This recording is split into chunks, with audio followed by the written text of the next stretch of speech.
അധ്യായം 16. ഇസ്രായേൽ സമൂഹം ഏലിമിൽ നിന്ന് പുറപ്പെട്ട് ഏലിമിനും സീനായ്ക്കുമിടയ്ക്കുള്ള സീൻ മരുഭൂമിയിലെത്തി. ഈജിപ്തിൽ നിന്ന് പുറപ്പെട്ടതിൻ്റെ 2-ാം മാസം 15-ാം ദിവസമായിരുന്നു അത്. മരുഭൂമിയിൽ വെച്ച് ഇസ്രായേൽ സമൂഹം ഒന്നടങ്കം മോശയ്ക്കും അഹ്റോനും എതിരായി പിറുപിറുത്തു.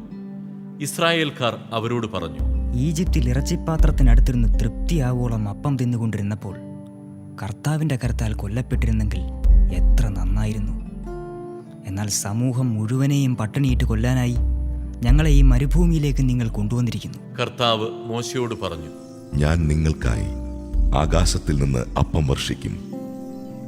ജനങ്ങൾ പുറത്തിറങ്ങി ഓരോ ദിവസത്തേക്കും ആവശ്യമുള്ളത് ശേഖരിക്കട്ടെ. അങ്ങനെ അവർ എന്റെ നിയമമനുസരിച്ച് നടക്കുമോ ഇല്ലയോ എന്ന് ഞാൻ പരീക്ഷിക്കും. 6-ാം ദിവസം നിങ്ങൾ ശേഖരിക്കുന്നത് അകത്തുകൊണ്ടുവന്ന് ഒരുക്കി വയ്ക്കുമ്പോൾ അത് ദിനം പ്രതി ശേഖരിക്കുന്നതിന്റെ ഇരട്ടിയുണ്ടായിരിക്കും. മോശയും അഹ്റോനും എല്ലാ ഇസ്രായേൽക്കാരോടുമായി പറഞ്ഞു, കർത്താവാണ് നിങ്ങളെ ഈജിപ്തിൽ നിന്ന് പുറത്തേക്ക് കൊണ്ടുവന്നതെന്ന് സന്ധ്യയാകുമ്പോൾ നിങ്ങൾ ഗ്രഹിക്കും. പ്രഭാതമാകുമ്പോൾ നിങ്ങൾ കർത്താവിന്റെ മഹത്വം ദർശിക്കും. കാരണം തനിക്കെതിരായ നിങ്ങളുടെ പിറുപിറുപ്പുകൾ കർത്താവ് കേട്ടിരിക്കുന്നു. ഞങ്ങൾക്കെതിരായി നിങ്ങൾ ആവലാതിപ്പെടാൻ ഞങ്ങൾ ആരാണ്? മോശ പറഞ്ഞു, നിങ്ങൾക്ക് ഭക്ഷിക്കാൻ വൈകുന്നേരം മാംസവും രാവിലെ വേണ്ടുവോളം അപ്പവും കർത്താവ് തരും. എന്തെന്നാൽ അവിടത്തേക്കെതിരായുള്ള നിങ്ങളുടെ ആവലാതികൾ അവിടുന്ന് കേട്ടിരിക്കുന്നു. ഞങ്ങൾ ആരാണ്? നിങ്ങളുടെ ആവലാതികൾ ഞങ്ങൾക്കെതിരായിട്ടല്ല, കർത്താവിനെതിരായിട്ടാണ്. അനന്തരം മോശ അഹ്റോനോട് പറഞ്ഞു, ഇസ്രായേൽ സമൂഹത്തോട് പറയുക, നിങ്ങൾ കർത്താവിന്റെ സന്നിധിയിലേക്ക് അടുത്തു വരുവിൻ. എന്തെന്നാൽ കർത്താവ് നിങ്ങളുടെ ആവലാതികൾ കേട്ടിരിക്കുന്നു. അഹ്റോൻ ഇസ്രായേൽ സമൂഹത്തോട് സംസാരിച്ചപ്പോൾ അവർ മരുഭൂമിയിലേക്ക് നോക്കി. അപ്പോൾ കർത്താവിന്റെ മഹത്വം മേഘത്തിൽ പ്രത്യക്ഷപ്പെട്ടു. കർത്താവ് മോശയോട് അരുളിച്ചെയ്തു, ഇസ്രായേൽക്കാരുടെ പരാതികൾ ഞാൻ കേട്ടു. അവരോട് പറയുക, സായംകാലത്ത് നിങ്ങൾ മാംസം ഭക്ഷിക്കും. പ്രഭാതത്തിൽ തൃപ്തിയാവോളം അപ്പവും. കർത്താവായ ഞാനാണ് നിങ്ങളുടെ ദൈവമെന്ന് അപ്പോൾ നിങ്ങൾ മനസ്സിലാക്കും. വൈകുന്നേരമായപ്പോൾ കാടപ്പക്ഷികൾ വന്ന് പാളയം മൂടി. രാവിലെ പാളയത്തിനു ചുറ്റും മഞ്ഞ് വീണ് കിടന്നിരുന്നു. മഞ്ഞുരുകിയപ്പോൾ മരുഭൂമിയുടെ ഉപരിതലത്തിൽ പൊടിമഞ്ഞ് പോലെ വെളുത്തുരുണ്ട് ലോലമായ ഒരു വസ്തു കാണപ്പെട്ടു. ഇസ്രായേൽക്കാർ ഇത് കണ്ടപ്പോൾ പരസ്പരം ചോദിച്ചു, ഇതെന്താണ്? അതെന്താണെന്ന് അവർ അറിഞ്ഞിരുന്നില്ല. അപ്പോൾ മോശെ അവരോട് പറഞ്ഞു, കർത്താവ് നിങ്ങൾക്ക് ഭക്ഷണമായി തന്നിരിക്കുന്ന അപ്പമാണിത്.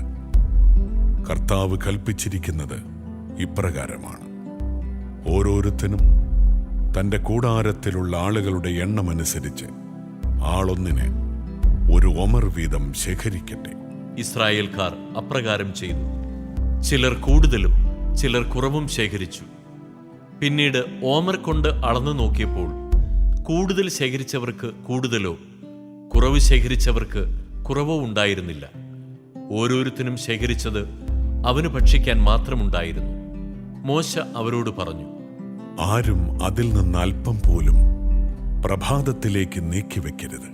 എന്നാൽ അവർ മോശയെ അനുസരിച്ചില്ല. ചിലർ അതിൽ നിന്നും ഒരു ഭാഗം പ്രഭാതത്തിലേക്ക് നീക്കിവെച്ചു.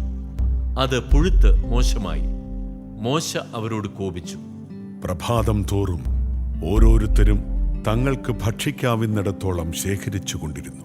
ബാക്കിയുള്ളത് സൂര്യൻ ഉദിച്ചുയരുമ്പോൾ ഉരുകിപ്പോയിരുന്നു. 6-ാം ദിവസം ഒരാൾക്ക് 2 ഓമർ വീതം ഇരട്ടിയായി അപ്പം അവർ ശേഖരിച്ചു.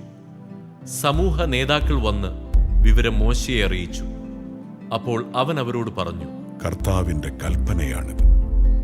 നാളെ പരിപൂർണ വിശ്രമത്തിന്റെ ദിവസമാണ്, കർത്താവിന്റെ വിശുദ്ധമായ സാബത്ത് ദിനം. വേണ്ടത്ര അപ്പം ഇന്ന് ചുട്ടെടുക്കുവിൻ. വേവിക്കേണ്ടത് വേവിക്കുകയും ചെയ്യുവിൻ. ബാക്കി വരുന്നത് അടുത്ത പ്രഭാതത്തിലേക്ക് സൂക്ഷിക്കുവിൻ. മോശ കൽപ്പിച്ചതുപോലെ മിച്ചം വന്നത് അവർ പ്രഭാതത്തിലേക്ക് മാറ്റിവെച്ചു. അത് ചീത്തയായി പോയില്ല, അതിൽ പുഴുക്കൾ ഉണ്ടായതുമില്ല. മോശ പറഞ്ഞു, ഇന്ന് കർത്താവിന്റെ വിശ്രമദിനമാകയാൽ നിങ്ങളത് ഭക്ഷിച്ചുകൊള്ളുവിൻ. പാളയത്തിന് വെളിയിൽ ഇന്ന് അപ്പം കാണുകയില്ല. 6 ദിവസം നിങ്ങളത് ശേഖരിക്കണം. 7-ാം ദിവസം സാബത്താകയാൽ അതുണ്ടായിരിക്കുകയില്ല. 7-ാം ദിവസം ജനങ്ങളിൽ ചിലർ അപ്പം ശേഖരിക്കാനായി പുറത്തിറങ്ങി, എന്നാൽ ഒന്നും കണ്ടില്ല. അപ്പോൾ കർത്താവ് മോശയോട് ചോദിച്ചു, നിങ്ങൾ എത്ര നാൾ എൻ്റെ കൽപ്പനകളും നിയമങ്ങളും പാലിക്കാതിരിക്കും? കർത്താവ് നിങ്ങൾക്ക് സാബത്ത് നിശ്ചയിച്ചിരിക്കുന്നു.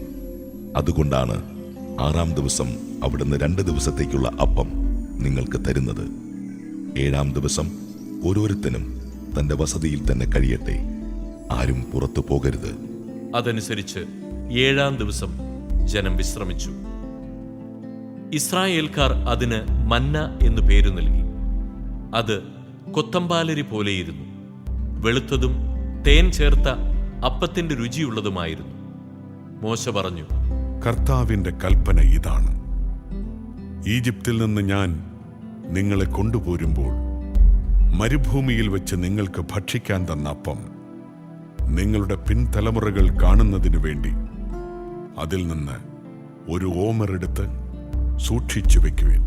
മോശ അഹ്റോനോട് പറഞ്ഞു, ഒരു പാത്രത്തിൽ ഒരോമർ മന്ന എടുത്ത് നിങ്ങളുടെ പിൻതലമുറകൾക്ക് വേണ്ടി കർത്താവിന്റെ സന്നിധിയിൽ സൂക്ഷിച്ചു വെക്കുക. കർത്താവ് മോശയോട് കൽപ്പിച്ചതുപോലെ അഹ്റോൻ അത് സാക്ഷ്യപേടകത്തിന് മുൻപിൽ സൂക്ഷിച്ചു വെച്ചു. ഇസ്രായേൽക്കാർ മനുഷ്യവാസമുള്ള സ്ഥലത്തെത്തുന്നതുവരെ 40 വർഷത്തേക്ക് മന്ന ഭക്ഷിച്ചു.